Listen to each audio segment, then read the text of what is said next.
Today I walked into a bookstore. I was not there to find anything religious. At this point, I considered myself agnostic, and I thought that that's how it would always be. I'd begun dabbling in Buddhism because I live in Austin and it's required by law that we all dabble in Buddhism at some point.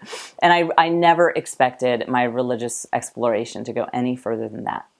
And I saw this book, literally just kind of stumbled across it. I'd never been in the Christianity section of a bookstore or a library in my life, except for when I was in fourth grade. Once I went into the Christianity section and I took all the Bibles in our school library and I put them in the fiction section because I thought I was so edgy. So I'd never been back in the Christianity section since then. And I saw this book called The Case for Christ by Lee Strobel. And it said that this guy was a former atheist. And to me, that was so obviously a joke. I mean, atheists can't convert to Christianity. It's impossible. So I picked up the book just to see where he gave the tell that he was never really an atheist. And I was pleasantly surprised to see that I believed him. Obviously, I thought his new Christian religion was all false, but I did believe that he was actually an atheist. And so I decided to give the book a shot. And I read through it. And the author said, I'm not trying to convince you to convert to Christianity on the spot.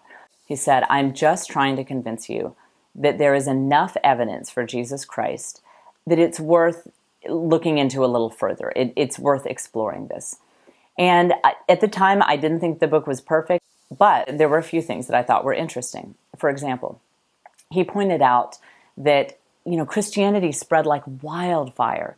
Starting in first century Palestine and then beyond, you saw these Jewish people who had held on to their sacred traditions through all sorts of persecution, through thousands of years. And you have this kind of lower class guy come from a lower class region. He's executed along with thousands of other people that year.